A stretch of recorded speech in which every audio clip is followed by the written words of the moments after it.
Make sure to get loud for Hand and Vortex. This incredible duo showed they belong in this lobby with an amazing second place finish with 7 eliminations yesterday. And a big welcome to Commandment and Avery with an amazing Victory Royale on day 1. Commandment and Avery are focused and ready to get even more here for day 2. A duo that needs absolutely no introduction with the clash of the European Titans in Cloudy Condo. Tayson and Chapix are looking to take over. Let's give it up for Moz and Looter with the contested drop spot at the Grim Gables. I am sure we are in for a treat today. It's going to be a hero's effort to take it all. And finally, let's hear it for Booga and Miro. The fan favorites are ready and looking to make a comeback of a lifetime.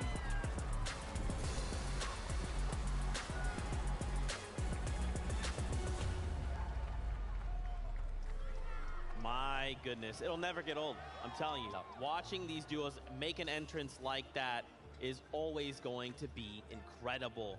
We want to highlight a duo for you here, and it's a lot of, probably a duo that we're all hoping, and we kind of touched on, hope does well, Acorn and Edgy.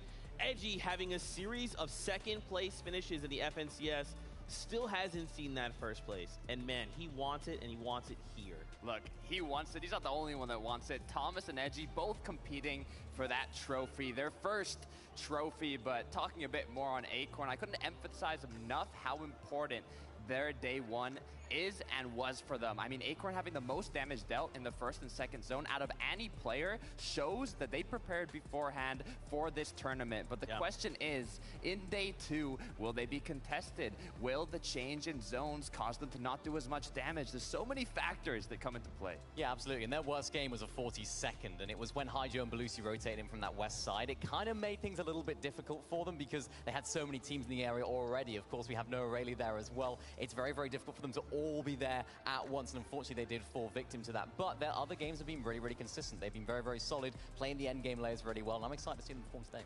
That's right, Kelly standing by right now with Acorn and Edgy as they prepare for the competition. Thank you so much, Zeke. I am joined by Acorn and Edgy, and guys, make some noise for this team right here. You guys are currently in 4th place. What is that like to be in the top 5? It feels pretty nice, especially one of the only NA teams up here, but it's not over till it's over, and it's just going to come down to the last game. Well, with how you guys have been playing, 1 second place, 1 third place, what's standing in your way from grabbing that VR? Honestly, we just need to keep getting kills and refreshes and stuff, and if we just get mats and play with mats, we'll do good. It's really just we run out of mats, that's why. I mean, good luck to you guys. You have 6 more games to go, but everyone, it's time to head on back to the desk. Thank you so much, Kelly. As incredible as always, but it is almost that time to kick off the competition. So why don't we go hang out with Monster, D-Face, and Jacob PR.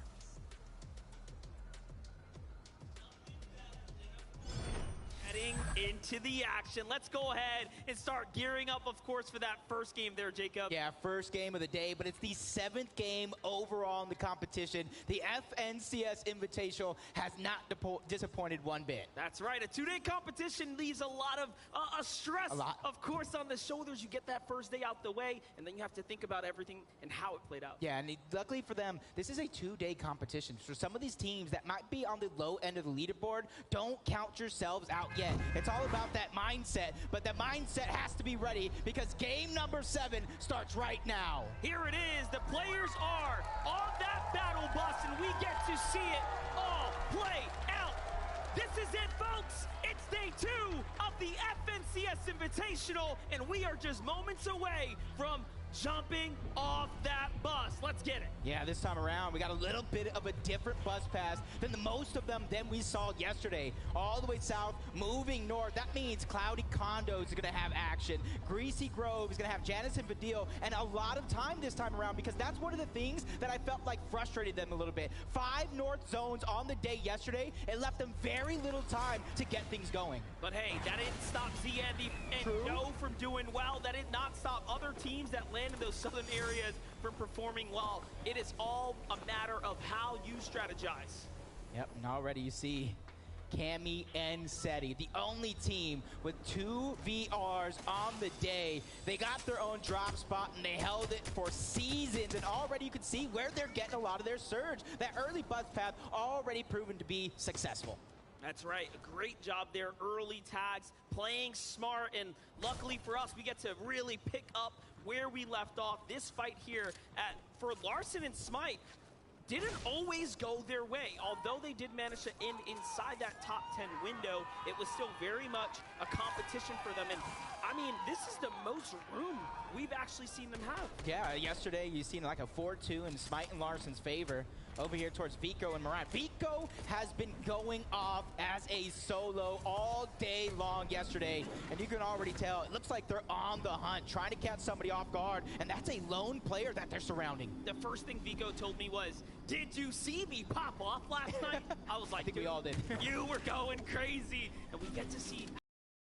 And you can tell the confidence is there. Look at the surging confidence to walk in with no builds and really try to make this a play here. But that build from Gralls is going to go ahead and discover that there's an opponent down here, and up he goes. Yeah. Oh! It finds the player on the other side. What a read. And they just cut him off. That was beautiful. That was a perfect read. He checked him out of a book of the library. It didn't even return him back. That is huge, and you can see Vico and Moran, the only team currently in the top 10, playing in their first finals together. That is natural chemistry. That goes to show these are 2 fantastic individual players. You combine those powers, you get one dangerous duo, just like Cold and Scented. They had one of the victory royales yesterday, a couple of top placements, and that put themselves in contention to take the title. And lucky for Cold and Scented, they've managed to go ahead and find themselves a little bit of room to play the drop there, and that's why we're noticing them in the endgame. And just think about the dynamic that's playing out right here for Larssen and Smite. They have a huge decision to make. Do we go ahead and risk it all and take the fight for Muzz and Looter, or do we allow them to have a piece of this drop spot so that we play smart, play safe, and earn points? Yeah, I think both of these teams realizing how dangerous it can be, and Smite and Larssen, they're in the top, and you got to imagine those 2 games that they got taken out off spawn, how much that could have changed things, and 96 players alive. This is the same passive style gameplay that we saw in game number 1. That only leads me to think one thing: Storm Surge is going to get chaotic. It's going to be a tough one, but hopefully not for Mr. Savage and iDrop as they kick things off very nicely here. It seems like the engagement against On1 and Baka, this is what we've been touching on this entire time, right? The fact that there are different ways to play the Chrome Jam Junction. Usually whoever gets the high ground is the most benefit. Hold up. Savage stepping up to the wall. Let's see how quickly he can turn this around. Yeah, right now it just seems like the aggressor is off this spot. Oh my god! Mr. Savage just get absolutely done up by On1 and Baka. Continuing that momentum from yesterday, putting iDrop on the back foot. He's just trying to stay alive right now and stabilize the situation. And if you didn't respect NA West before, you have to now. On1 and Baka have truly shown how their preparation has come into play here, putting down arguably one of the stronger European duos to show up here this weekend. Yeah, they smell the fear right now, and they're hot on the chase. This is 2 more points. This is a great start. More Storm Surge, everything for On1 and Baka to keep it going and try to get that top spot, because they know with a 2nd place finish in NA West last season, anything is possible. But iDrop, he doesn't want to be a part of it, but they're just not wanting to let him get away. I like that they're chasing this one down here, though. I think it's very much worth it. Get those points. Make up for the games that you were bested out on. And this time around, Baka with the display. Everyone close your eyes. You saw nothing. We move on. Oh, but look at that in the feed, though. King gets credit for the knock on the Baka. I don't know where they're at, but you got to know, an aggressive team coming from Brazil, if they see that green light, they're going to go.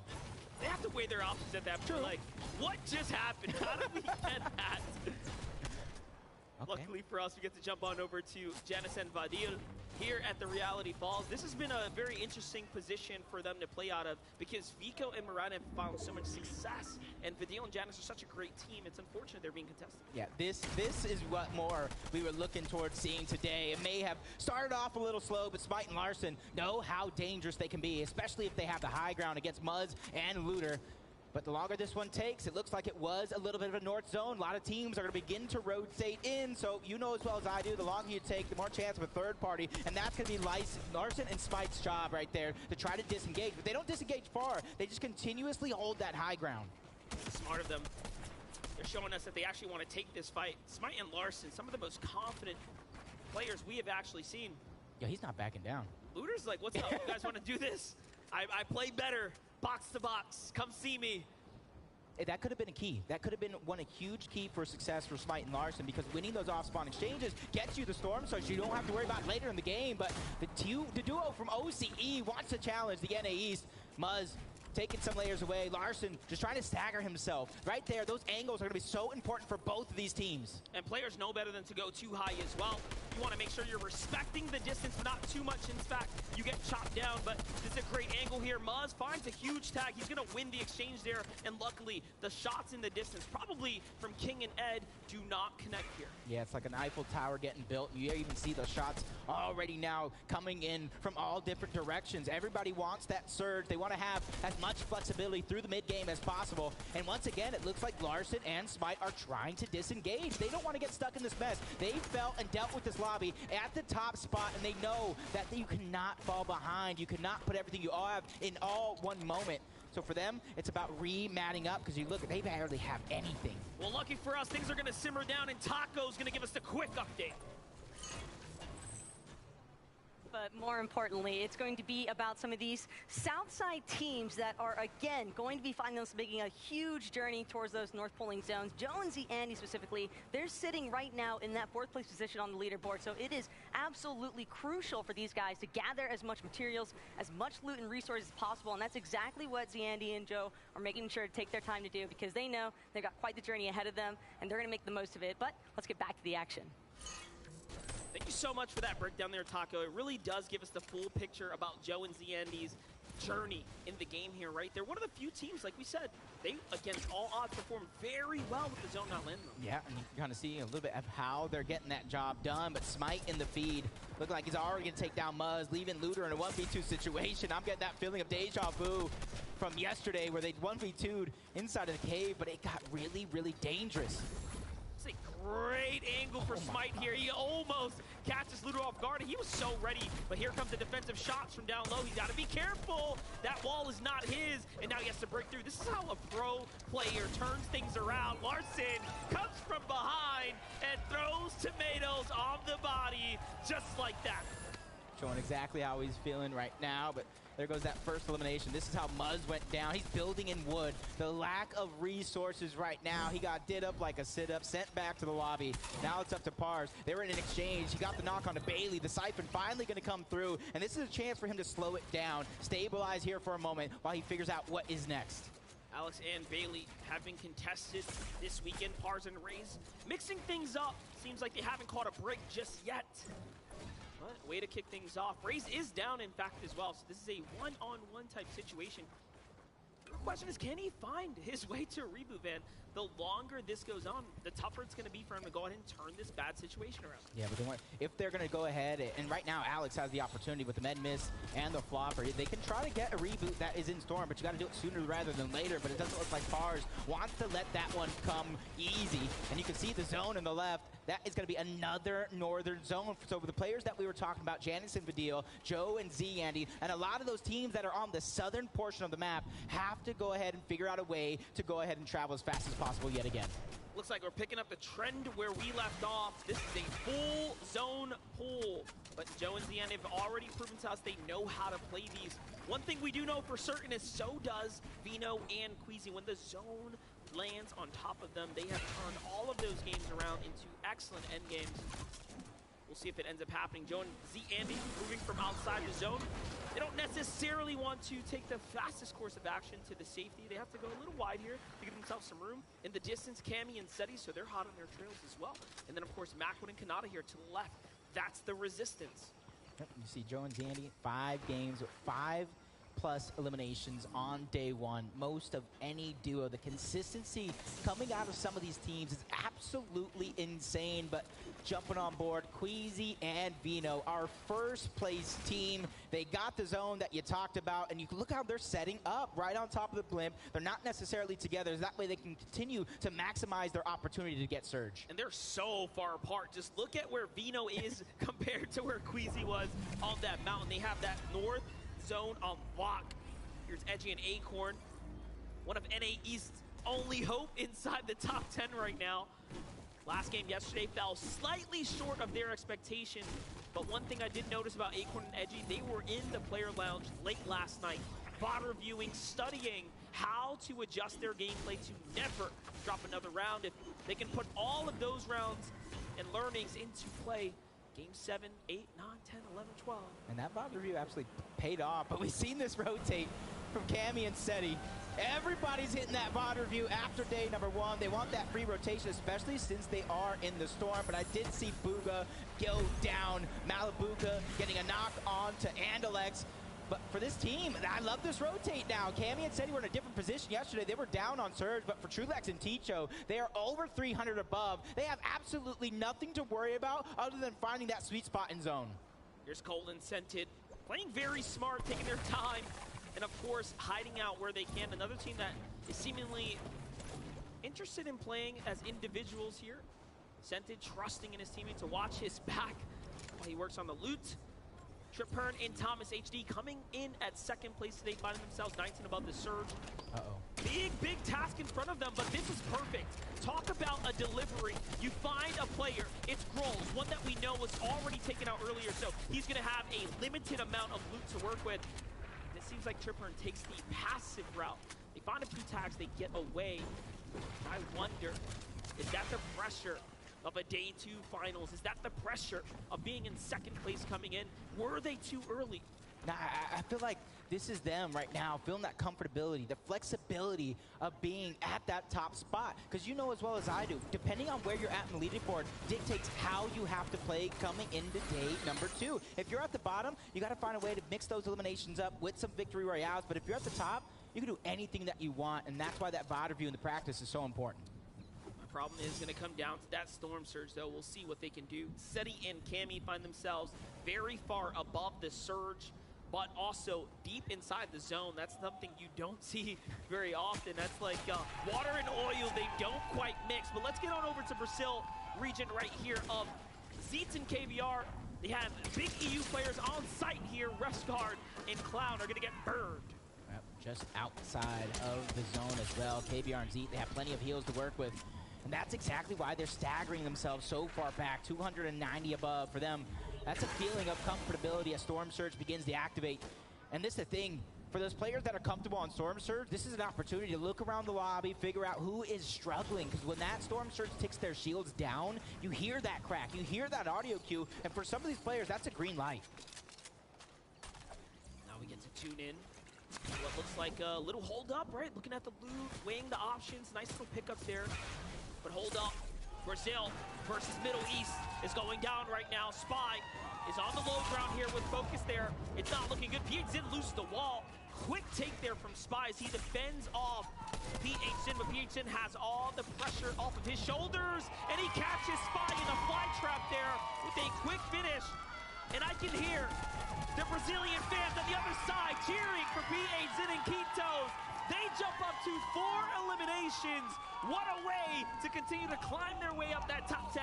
I just preface that type of situation. If you're down on Surge, you almost have to beeline it to the first team, and Cool's even going down backside of zone.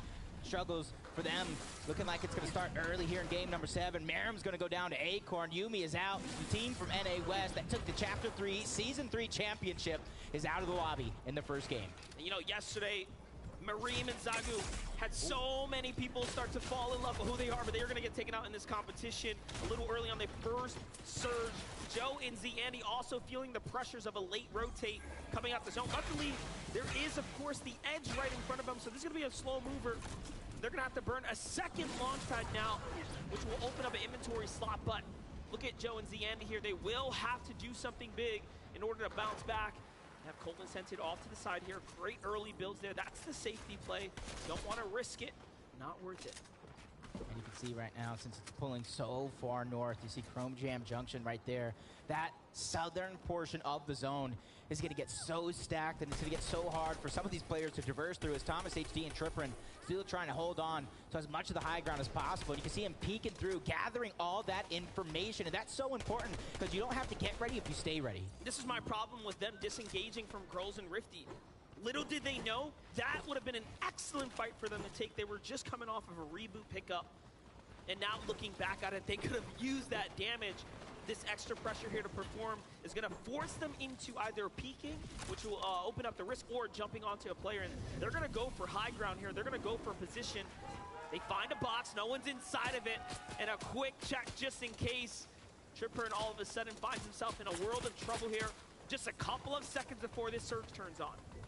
It's huge right now. You see they're just trying to look everywhere. But that's the thing in these stack lobbies. When you fall behind on surge, it is so tough to find the shots that you need because everybody's just boxed up. Nobody wants to peek. Nobody wants to bite off more than they can chew because then that is how you go down. 329 above, Acorn by himself. He has very little to worry about in terms of surge. For him, it's just about making it to zone game after game. He's so lucky. The zone actually pulls south. We saw what Acorn was able to do yesterday as a solo. He picked up so many points. And that post-game interview was perfect. We got to hear the credit from Edgy, but Thomas HD, the surge is active. No way they go in through the Chrome build. They are not playing around, but this is some of NA West's best box fighters on the other side of the wall. Thomas HD, Tripper have to take this battle here. They do not have time to sit around.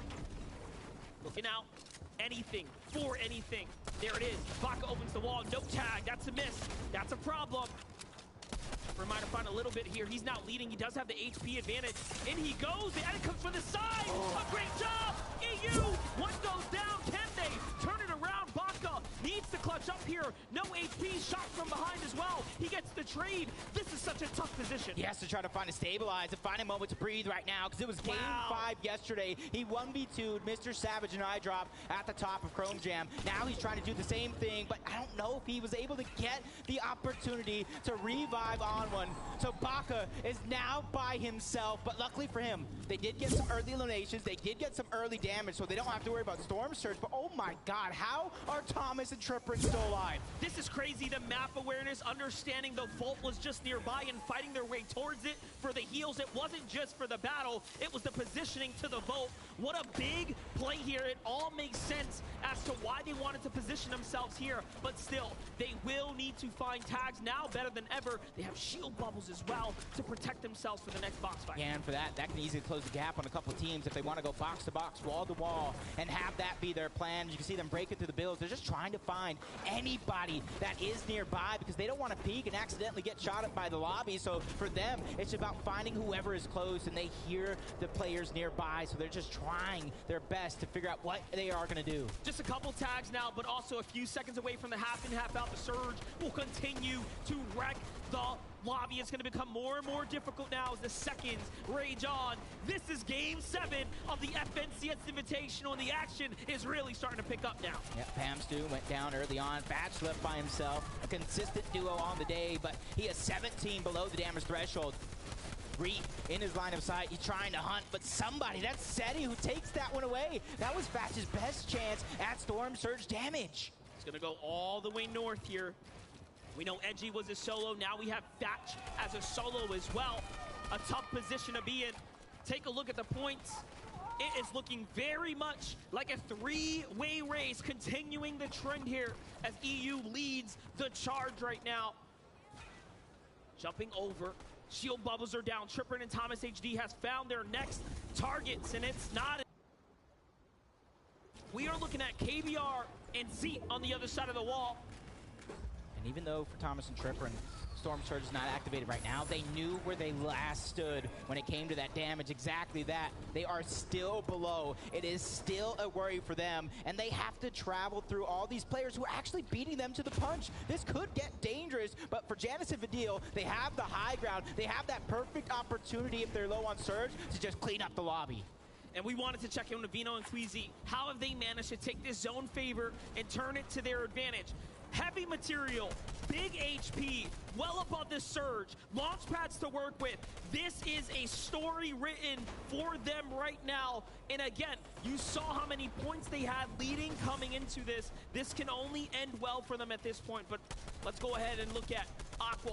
Reason, a much different story. This is a team that will play for height, and you can see they're already positioned themselves to do it. But Aqua with a drop shot and now punished for the risk. Was it worth it? Reason has to leave him behind. He turns it around. Another team says, whoa, what are you doing? That's a solo now. And the burning of the mats here to try to survive. That's unfortunate for Aqua. Yep. He was right there trying to chop down, and that was tantalizing him to go for that shot right then and there, and he went for it. That was a huge opportunity. Unfortunately enough, it didn't pay off, but for Acorn and Edgy, they're making it this far. And I've actually seen these guys get knocked a few times throughout this game. That was where Edgy finally went down, but for Acorn, he was one of the biggest damage dealers in the lobby throughout 6 games yesterday. Looking to keep that up for Cammy and Seti. They started the day in 3rd. They moved up to 2nd already, so their game plan is continuing to pay off. And Z finds Vico in the feed there too, so things are really starting to get interesting now as we're seeing changes happen. Joe is still in this game as well. Take a look. Acorn as a solo right now, making do with anything, right? Honestly, when we last tuned in, he barely had something, but on high ground, Queasy and Vino have now solidified themselves at the Titans up top. Yeah, that feeling of deja vu sinks in yet again. 6 moving zone. That's the same time they took it yesterday as Thomas and Triprin. This time around, they're going to have that flexibility because they're 141 above the damage threshold this time, so they don't have to go hunting. They can stay ahead of zone, try to get themselves in a good spot. And what a beautiful way and usage of the shield bubbles to make their rotate on the dead side while using the shield bubbles. Cammy, though, caught slipping there, and Seti is left now as a solo in this endgame to the hands of Larson. Cammy falls. Yeah, and this endgame is just getting so rough. Up and down these mountains. These players are going to have to figure out what they're going to do, especially Tripper, who is out of builds. Him and Thomas have to figure out something, but they have been through the ringer this game. If anybody deserves it, it's them. This is crazy. Tripper and Thomas should not be alive right now, but they are staying up. Thomas, he does it again! True Lex with a huge refresh, and he is back in the game. It will come at the expense of Tripper falling, though. But hey, they have earned points, and now we have another top 3 player inside the game here, keeping up with the pace. Scented, Cold, still alive. 3 Elans as well. Looking to take a fight there, but no. They want to make this rotate. They need to get to the zone. What a great layer change here from Scented, and it's all about smart play from him. Yeah, he had 2 med miss, floppers on the backside of zone. Thomas doing everything he can to stay alive, just like Larson here, who's by himself. 5 eliminations as a team, most of them coming off the back of Larson and that early game start. But first place, Queasy and Vino holding on high to the high ground in the sky. And Brazil is still alive in this game as well. So we have EU, NA, and Brazil all in the same game. You can see the heals coming out from Kitos and PH in there. They still have so much to work with. 2 of our top 5 teams already out. So for Vino and Queasy, they are starting to take away. Tripper holding on with dear life here at 200 points, making sure the gap does not go too far. 6 Elims now for a Brazilian duo. Larson has a solo right now, trying to steal away whatever he can get. Only 2 builds his name. He's trying to play his cards carefully, but somehow Scented again, he goes down. But it's Thomas HD with a run of a lifetime right now, going down right before our very eyes. Top 10 finish. Now he's in the top 7 as well, trying to keep it going. KBR, Larson, all these solos coming around. This is going to get good. Oh, right through the chrome, and Vortex puts him down. KBR, it's your turn. Nope, down he goes. And now we're looking at a 2-on-2 +1 in the mix there in the low ground. Queasy and Vino are starting to run out of, Matt's down low, but that's all. They have tons of heals to work with. Meanwhile, Bevies is just clawing his way through the builds here. It is not looking too good. Queasy's gonna get burned there for over peeking down low, but this should be their game. That feeling of deja vu comes in yet again, picking up where they left off from yesterday. But this time, Janice and Vidil, the team from Greasy Grove, making it this far. And it's come down to a 2v2 situation between 2 of the top teams in EU. With Janice and Vidil feeling the pressure of the high ground, running out of builds. This is basically Queasy and Vino's game. Both sides are starting to run out now. Queasy's down to 1 build as well. This is looking very dire. They're going to have to cap off. Janice and Vidil know better. They need to continue the pressure. Vino goes down. He takes a shot. Vidil blocks it. Beautifully done. Janice stuck up from behind. Queasy with a great follow-up. And oh my gosh, it was so close. But Queasy touches out in the end. EU, Vino, Queasy from first to another first, literally. From high ground in 6 moving zone, the calculated play pays off. They hold on through and through. this is one team you don't want to give a single advantage to because you will regret it at the end of the day. Vino and Queasy are showing us why they are a cut above the rest. They're looking good while they do it. The ability to capitalize on pulling that north zone is just making it look so easy for them. Let's get caught up here. I'm joined now by your Game 7 winners. It's Queasy and Vino! What an incredible way. We talked about this only a short time ago about coming in at like a strong start here, Vino, and you have done exactly that with an incredible endgame finish. Yeah, I know. It's unbelievable. Hopefully we can still close it out. We're feeling good. Maybe we should get a bit more kill. 4-kill win, but we're feeling good. We saw some of the teams around you managing to score a lot of points as well. Were you conscious of that going through it? Were you focused simply on the task at hand, which was seeing that out and getting the victory royale? We're just focused on playing our own game and winning the game. That's it. Like, brand new day, brand new everything. Well, it was a great start of proceedings and a great start to this competition on day number 2. Let's get back to Zeke and the desk.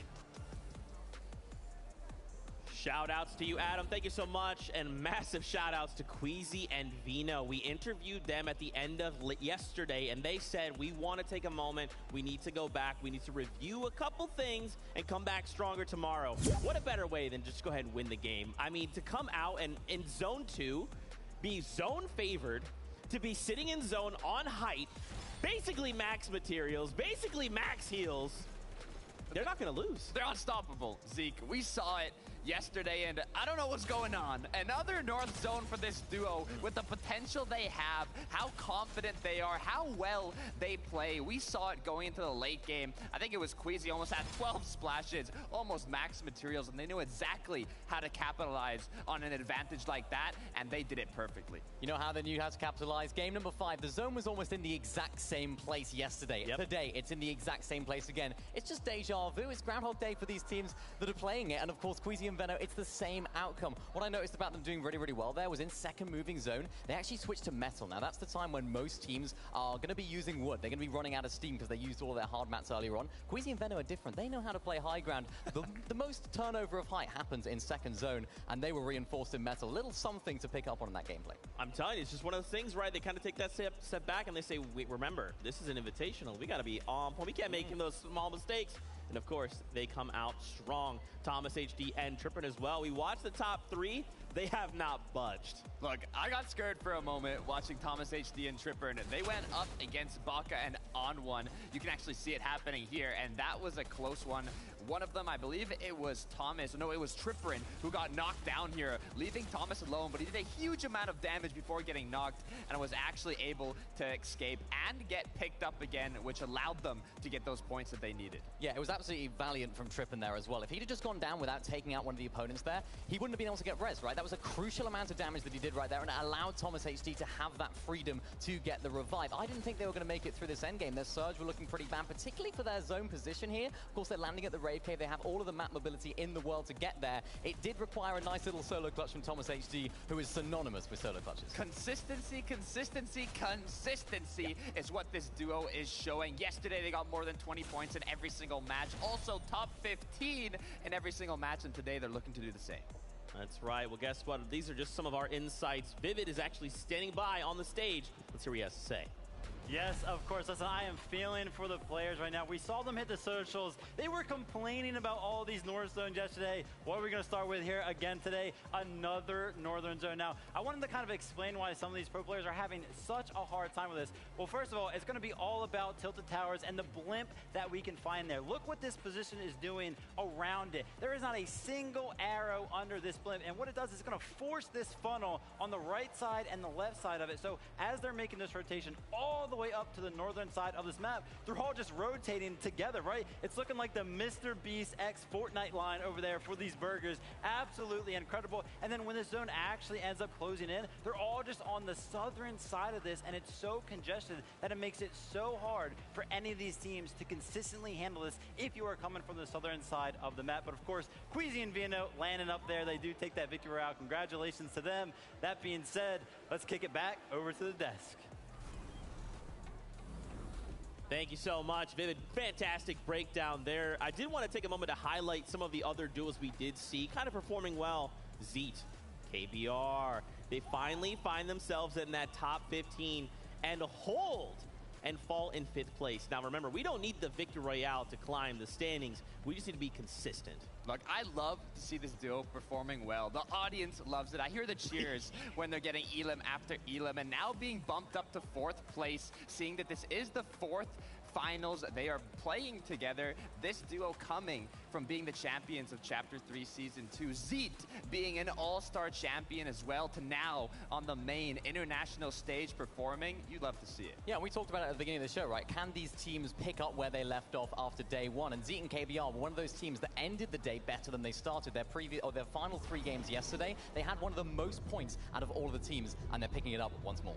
That's right, another duo, PH Zin, Kitos, also alive there in the top 15. So real Brazil, they're showing up huge today. I feel like another duo that we actually got to see first time. They're kind of still under the radar. Vidil and Janice, they've been relatively quiet, but they did make top 5 in this last game. So what are we kind of hoping to see out of this duo? Look, they adapted. I saw Janice on social media yesterday. He was like, I don't know what to do. I'm landing in an uncontested spot. The zones are pulling north. I don't have time to get enough surge. I don't have time to get enough damage. I need to change something. And clearly, Janice and Vidil changed something, because they got 2nd place now going into today. It's a huge match for them. Yeah, they were doing great. I saw Vidil just doing a little bit of vault reviewing as well, and he's really making changes. Man, a lot of these players, they know today is the day to bring it all. But as we prepare for Game 8, let's go hang out with Monster D-Face and Jacob to get things started. Thank you so much there, Zeke. Yeah, we really get to pick things up. It's looking like we're closing into a runaway train, potentially. Yeah, potentially it is so, but there's still 5 games left on the day. For some of these teams, right now, game number 8 is their chance to close the gap on that leaderboard and fight for the chance to call yourself the FNCS Invitational Champion. Well, at this point, if I'm a team, I don't care where I'm landing, I'm gonna maybe think to myself, hey, let's slide on north. Let's play the upper side of this early rotate. How do we get to those general areas sooner rather than later? Well, now we get to find out, folks. Here we are. Game number 8 is kicking off. Yep, got a little bit of a different bus path yet again. I'm liking the little bit of variety that we are coming out with. And for some of these teams, we're going to see a little bit of Fort Jonesy, Clicks and Duke, Peak and Anas. Almost all day yesterday, they completely split the POI, went their 2 separate ways. And that's how they were able to get the spot they did on the leaderboard. That's right, and also Jamper and Peterbot on that coast having a tough time. Yeah. Contested pretty much for very little loot, not much to work with.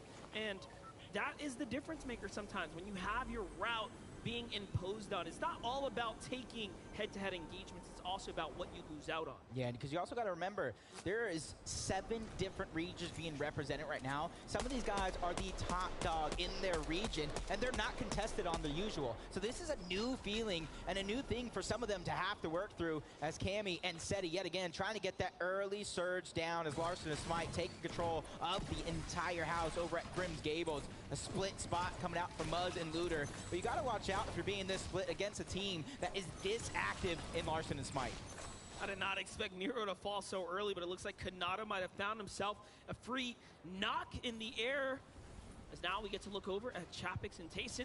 The rotate out for Aqua, losing his teammate right now. Reason is down, and Aqua, I can just feel the desperation. The look on his face tells it all, man, as they are communicating with one another. What went wrong?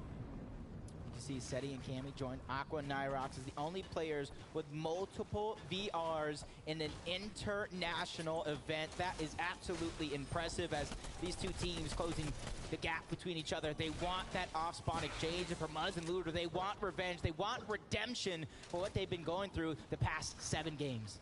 That last game was a great one for Smite and Larson, officially jumping their way back up into the top 5. So if Muzz and Looter play spoiler here, it'll be a huge landslide moment for Smite and Larson. They can't afford that. Lovely for them to disengage and play this one out. Tripper and Thomas HD so far, for me, the play of the day has to go to them. They have managed to turn that last game around with nothing. Arguably, probably one of the worst positions we'll see them in over the course of the day. And they had one of the most performances yesterday, almost 20 points in all 6 games. No other team had even 10 points in every game. So you got to imagine how that really puts them on the confidence scale coming into day number 2 as Joe and Z Andy going to have a little bit of a North pool yet again. It's going to be on the eastern side this time around, so for some of these teams, it's going to be a little bit of an easier game, but some of them, it's going to be equally as hard as the last. I'm happy we have to jump in with KBR here because Z is down. We saw that exchange happen in the feed there. Remember, they are not completely clear here at the Lustrous Lagoon in this general area. They do have tons of players that land in this general area. Runa and Peppo being a few. Chimp up at the north side alongside Scram being another set of duos, right? So that is very much a contested area, and now he has to play for the save. Yep, on board, Queasy and Vino. One of 2 teams in this event that has 2 victory royales so far in this tournament, and you're seeing how they're getting the job done. Going from balloon to balloon, the high ground, getting the surge, surveying the lobby is absolutely important. This is such a synergistic duo that cannot be stopped at the way they're going right now. I don't want to call it too early, but hey, the zone is leaning north. Is it going to end somewhere up there? Yes or no? No. I want to bet against it. I want to bet against it because some of these teams have been just going through the ringer with those north zones. I'd be okay with an eastern one, giving some of our teams on that just a little bit of a chance to kind of climb up that leaderboard. But a team that doesn't need a chance because they take it by force is Wox and Robob Kebab. They're one of my favorite teams simply because of Robob's name. Yeah, you say it all the way through every time. I have to. I don't have the heart to risk it. Bailey and Alex in a box fight right now versus Yusri and Jude. This is a long-awaited fight. It's been happening all weekend long. They're one of the few teams that have been contested, but not have really turned their winning fights into anything big in the end game, right? It's huge. Wave, Ju and Yusri not backing down here. This is a fight that I think kind of settled every single game yesterday. Or at least I'd guess so, between Alex and Bailey, Ju and Yusri. But Alex and Bailey, I was kind of talking to them. Anybody in this tournament, realistically, including them, can pop off at a moment's notice. You just have to find a way to do it while staying consistent at the same time, and they want to go ahead and get this elimination. They want to go ahead and fight this so that way they can get the surge that they need so they don't have to worry about it later on. Because unlike every regular FNCS of the past, our contested teams this side around are actually having very good tournaments. I think what we're seeing right now is stage pressure kicking in. I had a lot of time to kick up, really catch up and get to know Alex and Bailey in the lead up to all of this. And what they've managed to tell me is they were winning most of their creative head-to-head. So I think when it comes down to raw skill, Alex and Bailey might have the edge over Ju and Yusri, who are newer formed duo in final style settings. That's kind of what's happening here. Let's go and catch up with Miro, though. What's been going on with him down south? Yeah, him and Booga, I've been wanting to see more of. This is a legacy style event for them. And already, they're switching it up as Miro finding an early elimination onto Bevies. And that was a thing for them. They had such north poles, they weren't able to get the surge, so they had to go hunting just like so many other players in the lobby, and you're not really able to control your game if you're just forced to go for surge game after game. That's right, but luckily for him, he does find a little bit of success there. An Elim is huge, especially considering he can go ahead and rotate sooner rather than later. Thomas HD, Tripper, taking their destiny into their own hand this time around, really turning up the action. This is learning from your previous game. They do not want to find themselves in another Storm Surge position where they have to fight for Surge. You can see that Thomas having more points as a solo than any other player in EU, but to me, that's not too surprising because we talk about his accolades. We talk about how legendary of a player he is. He just needs to seal that deal with an FNCS championship, and he could really cement himself as one of the best players of all time. And you can see he also led all damage on day number 1, really earning that respect there. If you didn't believe it before, seeing him do it in person is exceptional. As Seti and Cammy, we can speak to the same accolades. What a great duo here. Just really strategizing all the way through, playing so well so far, and continuing the trend. Last game, not so bad, right? They did enough to maintain the pace there in 3rd place. That's where Tayson and Chapix, you can see a lot of those Cloudy Condos teams not able to get a ton of damage to put themselves up for a good mid game. But right now, they already took down Macwood, looking to go back-to-back and take down Kanata as well. They are hot on the heels. They don't want to let this one escape. The damage continues. The pressure is just insurmountable right now as Kanata is just trying to survive. Luckily for him, a couple of players joining on the fun. The tags come in from a third party. That's going to allow Kanata just a few seconds to try to stabilize against this European powerhouse. Kanata and Macwood are uncontested at their drop, so they're playing with fire right now as they pull south to the edge of the zone here to see what they can make happen. But Kanata riding his way around the builds right now. You can see Tayson now jumping onto all the loot. Some of it was already scavenged through, so Kanata should have the reboot card there. If the distance shots come in, that could be Bugha and Miro at the hill there. As we know, this is their area. They do play those outskirts. They will not rotate early to center. It's not how they do. Kanata's just trying to stay alive right now on the edge of zone as well, so it's not even going to be a storm fight when it comes down to it. So Chapix and Tayson do exactly anything they want, and you can kind of see KBR, Zeet, 4th place.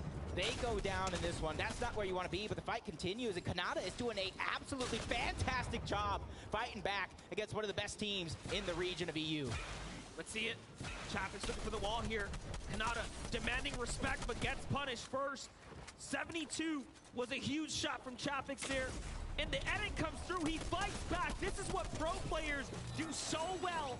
And Tayson still, against all odds, will turn that one around, but it was looking so dicey. Yeah, unfortunately for Kanata and Macwood, that's where that consistency of yesterday kind of comes to a halt, but there's still a couple more games on the day. They can climb back at any moment. That's right. Let's get a quick update from Taco on how things are going.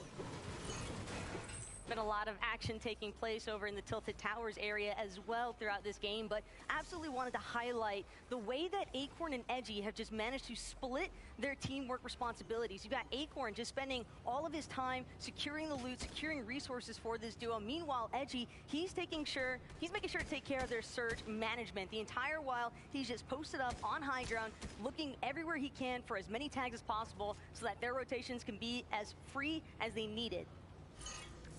And those are the strengths of Tilted Towers. Center location, it doesn't matter where the zone goes. They have a strategy that has been so solid every single time. And again, as we gave you guys the updates, top 5 has changed as 4th place is now out of the competition. You see there the slight misplay from KBR. He tries to throw down a Chug Splash, but unfortunately sends one into the bush. And look at that, gets eliminated there by Wax and Robob. And the reaction, that's a tough one there because, again, they were doing very well pacing in Game 8. Yeah, just hopefully right now, mentally, they realize that they can still do very, very well. They can still jump up a ton of placings in the next couple of games. You just have to buckle down. You can see the TSM duo far below. But now I want to go over to Larson and Smite. Is this the longest either one of these teams have not only been alive, but been in Grim Gables as well? But at the end of the day, they want to fight. And that fight they will get. And between Larson and Smite, they have a little bit of that high ground. They're only team contested in the top 5. At this point, I don't even know if they know it's Looter and Muzz. How do they? You really, like, how do they? It's been happening for so long. Maybe they walked away, came back, said, hey, is this another duo? But no, it's just Larson. It's just Smite. It's just Muzz. It's just Looter. And now out of material, Larson trapped up. Box like a fish, almost. Smite turns it around, though. 2v1. They try to swing in, and it's not looking good. They are hurt. No HP, low material count. It's down, goes Smite. Larson sneaks out the side there, and Muzz catches the first elimination, and the Siphon is enough to get some mats there. That's huge. That's huge for them, for their comeback attempt. Get as many placements as possible, but there's a couple other teams that are stacked up here as well, and it does look like the surviving member of that duo got out alive for a moment, but he cannot go back into the storm. Otherwise, he will get eliminated by somebody else. And Thomas HD gets those 2 points.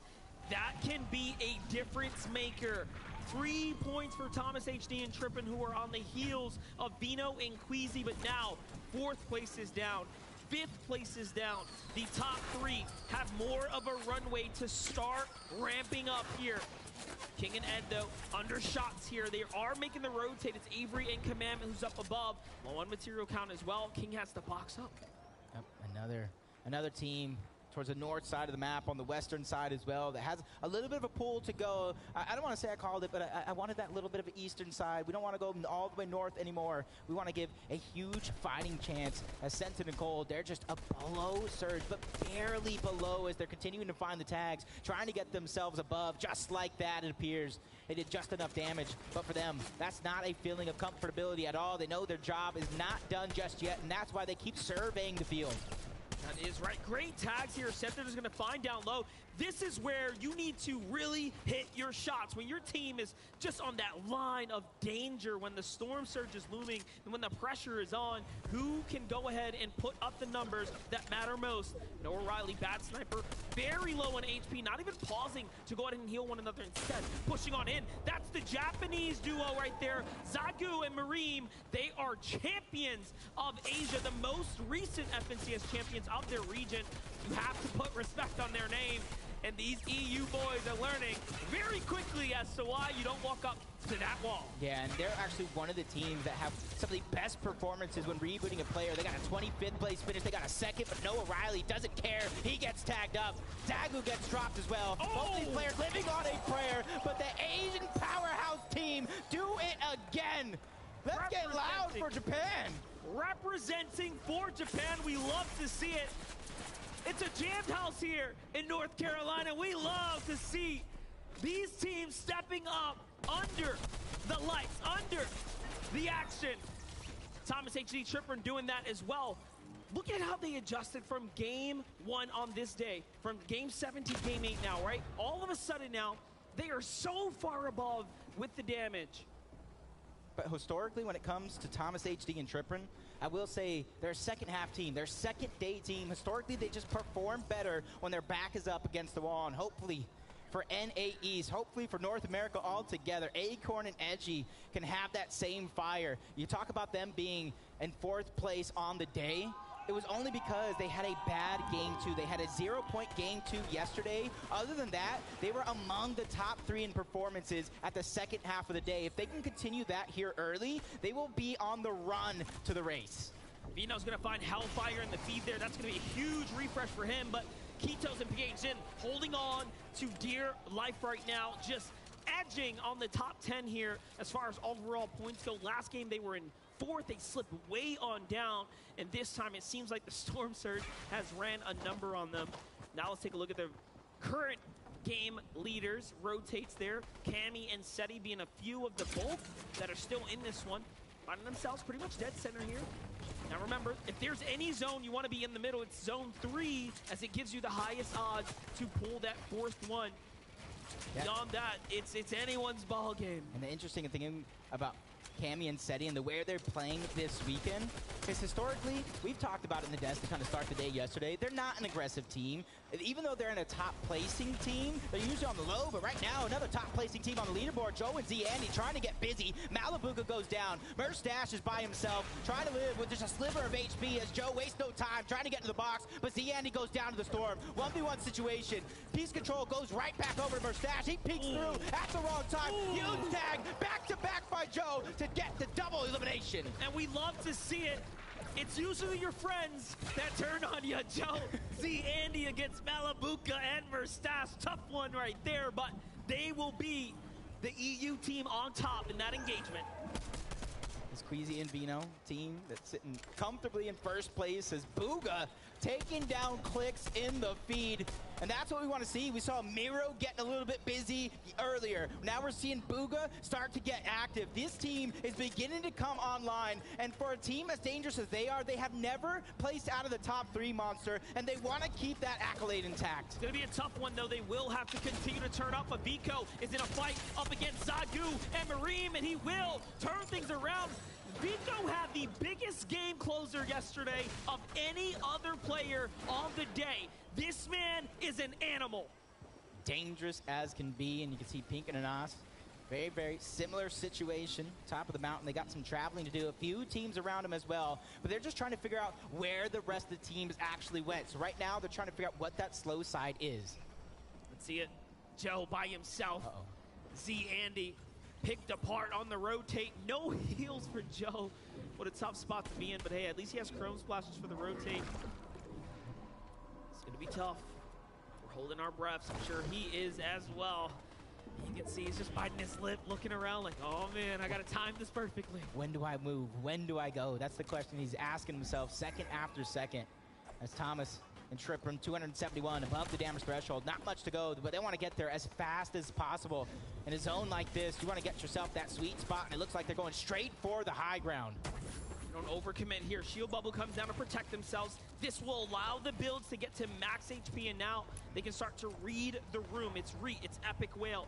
That's not an easy duel by any means, but no, high ground cannot be claimed. There's still some natural terrain off to the side there. They have to weigh their decisions.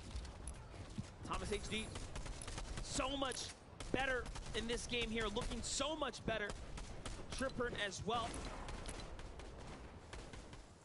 I like this view of the lobby right now because it really shows us how stacked that right side actually is. We're gonna probably see some teams launch pad early if they do not get the zone. As Hijo Belusi picking up a couple on the Brazilian duo of King and Ed. You see Epic Whale, a player that usually is lighting up the leaderboard, having a couple struggles, but he is too a second half team. A lot of these teams are known with their backs up against the wall to come up big. Akon and Edgy might have found some points there. That is huge, but no, it's just going to be taxed. Oh, actually, yes, yep. Edgy will get the Elim credit there. That's going to effectively push them over.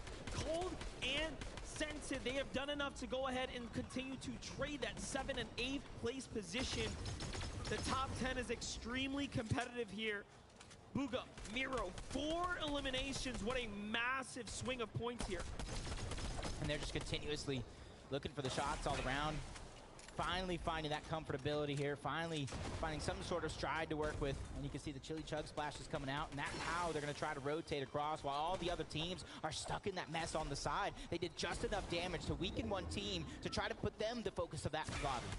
Vino and Queasy already positioned up at the north side here. Here comes another launch pad. It's down, and the heals are looking excellent for this duo, but the material count halfway. They will have to fight for a refresher. Vino is going to get tagged by Refsguard there, and he loses his shield as well, and now split from Queasy. Queasy bases out wide here to put up a front on high ground. It's Scram and Chimp who land outside of the Lustrous Lagoon, all of a sudden trying to turn us around. Edgy is down.